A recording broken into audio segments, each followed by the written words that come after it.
프로입니다.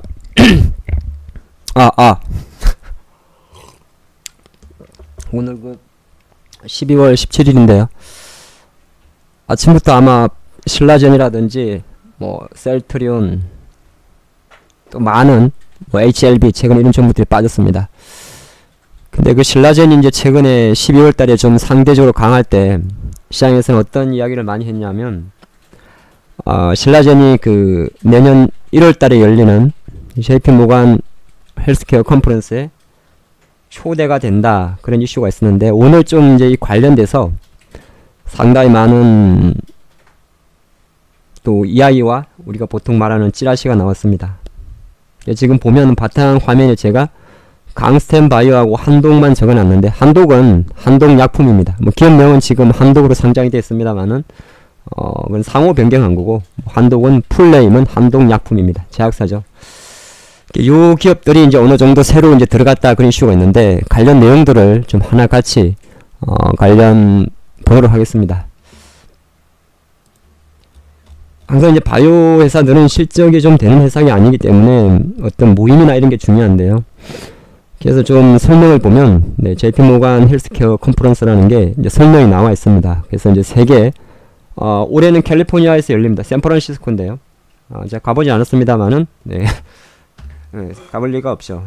1월 7일부터 1월 9일까지 미국 샌프란시스코에서 열립니다. 샌프란시스코 안 가봐도 미국에 있는 도시라는 거는 누구나 알 수 있는 거죠. 여기서 이제 열리게 되는데, 그래서 보면 우리가 보통 세계적인 제약 바이오 회사들을 초청을 해서 기관 투자가를 대상으로 해서 IR을 진행하게 됩니다. 보통 우리가 이제 IR이라는 용어는 많이 들어보셨죠? 갑자기 그 스펠링의 약자는 잘 모르겠습니다. 갑자기 생각이 안 나네요. 그래서 이제 전 세계 한 50개 정도의 나라에서 1,500개가 넘는 기업들이 참여를 하는 상당히 큰 행사입니다. 바이오 관련해서는 JP모간 헬스케어 컨퍼런스가 글로벌 기준으로 볼 때 상당히 권위 있는 행사고, 많은 관심을 모이는 거죠. 작년에는 아무래도 옛날에 마이크로소프트의 빌 게이츠가 기조 연설을 했다고 합니다. 작년 2018 올해죠. 올해는 이제 빌 게이츠가 했다고 하고, 그래서 보면 이제 설명을 본다 하더라도 거의 JP모간 헬스케어의 어떤 그 가치를 월스트리트의 바이오 쇼핑몰이다 할 정도로, 보통 이제 우리가 박람회라 생각하시면 되죠. 모터쇼도 있고, 또 1월달에 IT 가전 같은 경우는 CES도 있고, 또 2월달에는 또 스마트폰의 대장전이라고 하는 MWC 모바일 월드 컨그레스도 있습니다. 근데 그거는 이제 IT 쪽이고, 바이오 쪽에서는 JP모간 헬스케어가 상당히 규모가 크다, 이렇게 볼 수 있습니다. 아무래도 거기에서 많은 이제 현재 연구 방향, 4세대 면역 항암제면 예를 들어서 팩400이면 팩400, 바이오시밀이면 바이오시밀, 이런 거에 어떤 동향하고 이런 거를 서로 보여주게 됩니다. 그래서 올해 이제 시장에 나온 이야기인데요. 1월에 지금 우리나라 한국 기업은 한 8개 정도가 초청이 됐다고 합니다. 여기서 한 가지 중요하게 말씀드릴게요. 초청이 있고요, 참가가 있습니다. 오늘 실제적으로 시장에서 많이 이제 신라젠이 많이 빠졌던 것은 초청 리스트에서 빠졌다는 겁니다. 그러면 참가는요? 참가는 할 수 있죠. 지금 여기 리스트에는 8개 기업 나옵니다. 셀트리온, 한미약품, 메디톡스, 바이로메드, LG화학. LG화학은 여러분들이 생소할 수 있는데, 진짜 제가 좋아하는 LG화학이 나쁜 놈 새끼들이, 원래 LG 생활건강이 생명과학이 있습니다. 이 LG 생명과학이 LG화학이 먹어버렸어요. 여기서 만드는 거는 이제 관절염 치료제 있습니다. 관절염 치료제 이런 거였는데, 그래서 그 LG 생명과학이 LG화학에 비흡수합병되어 있기 때문에 LG화학이 참여한다, 이렇게 나와 있는 건데, 정확히 조금 좁히면 LG화학의 바이오 사업부입니다. 예전에 구 LG 생명과학입니다. 지금은 상장 폐지가 됐죠. 흡수합병이 됐으니까 상장 폐지가 됐습니다. 그래서 보면 셀트리온, 한미약품, 메디톡스, 바이로메드, 그 다음에 LG화학, 뭐 조금 더 말씀드리면 LG생명과학, 그리고 티슈진, 그리고 한동약품, 그리고 강스텐바이오, 이렇게 8개 기업이 초청이 됐다고 말을 했습니다. 초청. 예, 지금 초청이에요. 근데 여기 보면 여기 이제 설명이 나와 있죠. 초청을 받게 되면 일단 프레젠테이션 할 수 있는 기회가 있습니다. 그러니까 같은 행사에서. 그러니까 발언권을 준다는 거죠. 많은 바이오 뭐 닥터나 여러 사람 이제 교수들이나 있는 앞에서 프레젠테이션 할 수 있는 겁니다. 엄청나게 다른 거죠. 부스를 여는 거는 똑같아요. 네. 여기 보면 밑에 보면 신라젠도 그렇고 뭐 펠룩스도 그렇고 많습니다. 메디톡스도 그렇고 제일약품도 그렇고 참가 신청한 기업은 무지하게 많아요. 근데 이 기업들은 우리가 박람회 것처럼 부스를 만들어 놓습니다. 그리고 이제 사람들이 지나다니면서 이제 서로 이제 이야기도 하고 하기 때문에 실제적으로 초청이 되지 않는다고 해도 참가하는 것만으로도 엄청난 뭐라고 할까요? 효과는 있습니다. 그래서 조금 전에 신라젠이 여기 보면 초청 리스트에서 빠졌다고 나와 있습니다. 오늘 신라젠하고 삼바, 신라젠, HLB가 초청 리스트에 빠졌다고 할 수 있는데, 물론 이제 경우의 차이는 좀 다르죠. 초청을 하게 되면 아까 말씀드린 마찬가지로 30분 정도 그러니까 대중적인 프레젠테이션 할 수 있기 때문에 그 파급력은 당연히 참가한 것보다는 크겠죠. 그래서 좀 빠진 겁니다. 그러니까 초청 리스트에서 빠졌기 때문에 악재는 맞긴 맞습니다만은 그렇다고 그게 뭐 주가를 박살낼 만큼의 악재냐, 그렇게 보지는 않습니다. 네, 그게 제가 드린 이야기고, 그래서 일단 보게 되면 아무래도 이제 제약은 미국이 세계에서 제일 1위죠. 예, 그래서 뭐 화이자라든지 노바티스라든지 로슈라든지 이런 다국적 제약사와 1대1 미팅을 갖게 됩니다. 예, 왜냐면 이 사람들은 아까 이거는 이제 뭐냐면 직접적으로 발표를 했기 때문에 우선순위로 초청된 기업들은 우선순위로 1대1 미팅을 가질 수 있는 대화의 창이 열린다는 거죠. 네, 그래서 요 기업들 아까 말씀드린 대로 뭐 셀트리온, 한미약품, 메디톡스, 바이로메드, LG생명과학, 호롱티슈진, 한동약품, 강스텐바이오. 근데 주가가 지금 보면 반영되는 게 셀트리온은 별로 이제 분식 이슈 때문에 반영이 되지 않고, 한미약품은 몇 번 재미를 봤습니다. 그래서 지금 저는 보유 의견을 드리겠는데 뭐 달려있기 좋진 않고, 메이톡스는 이제 보톡스 쪽이라 워낙 조금 뭐라고 할까요? 고평가 영역에 있습니다. 보톡스도 이제 너무 많이 해먹어가지고, 예. 대웅제약에서 만들고 휴젤도 만들고 LG 생활건강에서도 보톡스 나옵니다. 그리고 이제 바이로메드가 이 관절염인가요? 갑자기 생각이 안 나네. 예, 티슈진, 예, 또 관절염, 인보사, 한독, 그 다음에 강스템인데 강스템은 줄기세포입니다. 그래서 설명을 보면 일단 삼바하고 신라젠하고 HLB는 HLB는 아페타닌 4세대 항암제, 신라젠 팩사백 간암제, 삼성바이오로스는 바이오시밀러고 뭐 호주마 이런 거죠. 얘네들은 빠졌다는 겁니다. 그래서 삼바도 좀 많이 빠진 것도 있어요. 신라젠하고. 그 다음에 한독하고 강스텐바이오를 제외하면 대부분 다 덩치가 큰 애들이라는 이야기입니다. 그러니까 LG화학이 주가가 여기서 참석했다고 오를 건 아니라는 거잖아요. 그쵸? 그 이야기를 하는 겁니다. 8개 중에서 그나마 잘 움직일 수 있는 거는 한동약품과 강스텐바이오라는 이야기입니다. 근데 강스텐바이오가 일단 줄기세포 회사 중에서는 최초입니다. 예, 그렇게 이야기해요. 차바이오텍, 파미셀 이런 종목들, 메디포스트는 줄기세포라고 이야기하기도 맞긴 맞는데 제대할 쪽이 조금 가깝죠. 예. 근데 차바이오텍, 파미셀, 뭐 강스텐바이오 이런 친구들은 거의 99.9%가 줄기세포가 주력입니다. 줄기세포 쪽에서는 이제 강스텐바이오가 조금 특이하다 그렇게 보는 거고, 한독은 자회사가 제넥신이 있습니다. 이쪽은 호르몬 쪽인데요. 예, 호르몬 관련해서 일단 초청을 받았기 때문에 또 임상 2상까지 들어갔으니까 상당히 긍정적입니다. 지난번에 그런 게 있었죠. 그 연구개발비 관련해서 임상 2상까지 들어가면 자산으로 처리해줍니다. 예. 그래서 예전에 보니까 확실히 참가하고 났더니 한미약품 같은 경우는 15년도에 초청을 받았다가 뭐 우리나라 증시에 상당한 붐을 불었던 퀀텀 프로젝트 관련해서 5조원짜리를 성사시켰다가 주가도 개폭등했다가 나중에 이제 그 거품이 조금 빠진 상황이 있죠. 또 신라젠 같은 경우도 작년에는 초대를 받았다가 17년도에 초대를 받았다가 또 팩사백 관련해서 이슈가 좀 되면서 또 엄청 올랐었습니다. 올해는 이제 초청에는 빠지는 것 같아요. 유황야행은 최근에 올해 접어들어서 레이즈티닉 관련해서 한 1조 원 규모의 기술 수출을 승사를 시켰죠. 유황야행 주가는 물론 빠졌습니다. 뭐 장이 좀 안 좋았겠죠. 메지온 같은 경우도 초대를 받았습니다.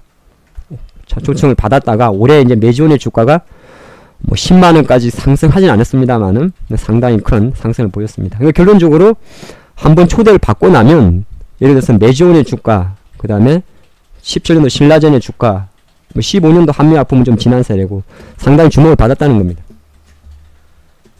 그래서 신라젠 같은 경우는 하나부터 볼까요? 강센바이오는 지금 시세가 분출을 하게 되는데 실제적으로 타 종목 대비해서 좀 강했습니다. 그쵸, 월봉이고요. 주봉을 봐도 다른 제약 바이오보다 강합니다. 강스텐바이오는 오늘 60일선을 돌파했는데 제가 판단할 때는 뭐 추격 매수하면 조금 비쌀 것 같은데 만약에 다시 18,500원이 60일선이니까 300원, 네, 18,300원 뭐 전후한 구간에서는 좀 접근이 가능한 구간이지 않나 봅니다. 뭐 거래량도 오늘은 거래 많이 됩니다만은 한 30만 주 정도가 되니까 뭐 대략 30만 주면 60억 정도는 거래가 되니까 뭐 거래하시는 데는 상관이 없을 겁니다. 그래서 강스텐바이오는 18,061선 전후에서의 공략이 가능하다 그렇게 보는 거고요. 한독이라는 회사는 거래는 조금 작습니다만은 오늘 또 상당히 좋은 힘이 보였죠. 한독은 내 주가 차트를 보면 뭐라고 이야기해야 되나, 오늘 붙는 건 아닌 것 같습니다. 저라면 네, 한 29,000원대 이하에서 좀 접근해 볼 수 있는 겁니다.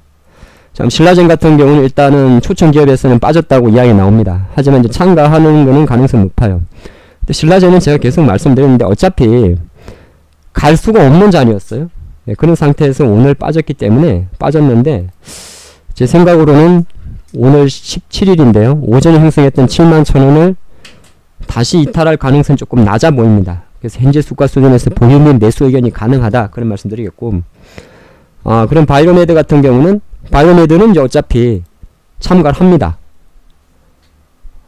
빠진다 그랬나요? 깜짝 잊어먹었다. 바이오메드가 아까 리스트에 있었나요? 빠졌지 않나요? 있었죠. 있었죠. 네. 근데 바이오메드는 뭐 주가를 도망가냐, 너 어디 갔냐? 주가를 보니까 차트가 이거는 좋은 차트가 아닙니다. 여러분은 차트 어떻게 보시는지는 모르겠는데 사도 안 사도 되는 21선 차트이기 때문에 저라면 일단은 매수 순위는 다른 종목보다 조금 미루겠습니다. 그리고 뭐 있어요? 티슈진. 티슈진은 제가 개인적으로 별로 안 좋아하는 회사입니다. 예. 티슈진은 티슈진은 항상 보면 주식을 보면 옛날부터 그랬는데 조금 뭐라고 할까요? 그 N자인 패턴이 많습니다. 거래량도 조금 작고요. 왜냐하면 이게 코롱에서 많이 갖고 있으니까 그러겠죠. 아무래도 유통 물량이 코롱에서 너무 많이 갖고 있습니다. 코롱이 27% 갖고 있고 이용렬 회장이 18%, 네, 그 다음에 코롱 생명과학이 17%, 기타가 40%밖에 안 되니까 그 이제 기관 투자가 입장에서는 티슈진 같은 종목은 잘 편입을 안 시킵니다. 물량이 없어가지고. 그런 걸 볼 줄 아시는 거죠. 개인적으로 개인들이 여기에 엄청 물려 있습니다. 아무 생각 없이. 근데 어떤 시가총액 2조짜리는요 기관들이 살 수 있는 종목이 돼야 올라가는 겁니다. 못 사요. 물량이 없어서. 중소형주는 작업을 하기 때문에 유통 물량이 작아도 상관이 없어요. 중소형주는. 어차피 이거는 개인들이 작업하는 거라. 근데 시가총액 뭐 한 1,000억이든지 이런 거 2,000억 이런 애들은 시가총액이 작아도 상관이 없어요. 유통 물량이 없어도. 근데 우리가 말하는 대형주는 뭐 코스피 기준으로 한 시가총액 1위부터 200위권, 코스닥 기준 1위부터 50위권 대형주들은 기관이나 외국인들이 살 수 있어야 돼요. 근데 이제 코롱 티슈지는 제가 왜 싫어하냐면 유통 물량이 잠겨 있잖아요. 안 돼. 차라리 하고 싶으면 코롱 생명과 가라고. 근데 귀신같이 또 안 합니다. 7만원짜리는. 그래서 돈을 못 버는 겁니다. 예, 근데 티슈진이나 코롱 쪽은 전체적으로 원래 코롱 기업들의 주가가 기관들이 별로 안 좋아하는 종목들입니다. 왜? 유통 물량도 작고요. 또 코롱 그룹 자체가 그렇게 잘 나가는 그룹이 아니에요. 예, 고려해서 이제 그런 게 좀 있습니다. 그런 게 좀 있고, 그래서 조금 정리를 해보면 신라제는 어쨌든 빠졌으니까, 예, 신라제는 빠졌으니까 뭐 추매보다는 조금 더 반등을 기다리자, 그런 전략이 맞는 것 같고, 그쵸? 그 참가될 기업 중에서 바이로메드 같은 경우는 뭐 어차피 크게 움직이는 게 없으니까 저라면 다시 19만원, 20만원, 무조건 20만원 미만에서만 접근합니다. 그리고 바이오메드는 조금 이제 강스템은 시세가 나버렸는데 따라 붙을 건 아닌 것 같고요. 어차피 재료가 반영이 될 거고 시간이 있으니까 다시 18,000원 초입으로 밀렸을 때 한번 생각해 볼 거고, 한독 같은 경우는 아마 원래 유통 물량이 많지는 않습니다. 많지 않아서 오늘 거래량을 동반해서 엄청 움직입니다만 이 또한 한 29,000원 미만에서만 생각해 볼 문제입니다. 최근 장은 물론 이제 뭐 예를 들어서 보혜양주나 이런 뭐 안철수나 이런 것처럼 안내비나 이런 것처럼 어떤 정치 테마주 관련해서 개인들이 계속 붙는 테마는 상관이 없는데, 뭐 지금 바이오주들은 만약 강스템도 마찬가지예요. 이 재료를 가지고 쭉쭉쭉 가기에는 시장의 수급이 그리 좋지 않습니다. 그러니까 다시 한번 이 영상에 리스트 참가한 기업들이 조금 더 주목은 받을 겁니다.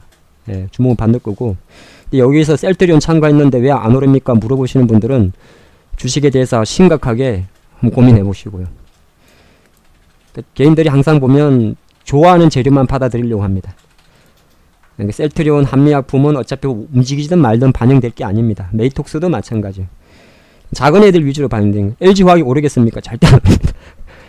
제가 LG생명과학이 상장이 그대로 유지됐다면 정말 좋아하던 회사인데 얘도 제외도 티슈지는 아까 말씀드렸습니다. 유통 물량이 작아서 움직일 만한 게 없어요. 그럼 두 종목 정도만 뭐 조금 더 주목을 받을 겁니다. 그리고 아까 말씀드린 마찬가지로 비록 초청은 받지 못하지만은 참가하는 기업들은 그래도 참가를 하기 때문에 뭐 전반적으로 1월 초에 있을 JP모건 컨퍼런스 여기에 대한 기대감을 한번 가져가 볼 만합니다. 1월 첫 주가 되겠죠. 대부분 주가가 선반영되니까 1월 7일부터 9일이면 7일 이전, 그러니까 뭐 5일 정도까지 선반영될 거고, 그리고 이제 사실 행사 끝나고 나면 주가는 이미 뭐 별 재미없어요. 바로 뭐 어떤 뭐 수주, 글쎄요, 그런 게 잘 안 나오지 않습니까? 잘 없어요. 그래서 요 기대감을 가지고 조금 끌고 갈 수 있는 그림이 나올 수 있지 않을까. 그래서 바이오스에 대한 상당히 안 좋은 투심을 또 JP모건 헬스케어라는 어떤 이벤트가 당겨주지 않을까, 그리 보겠습니다. 감사합니다.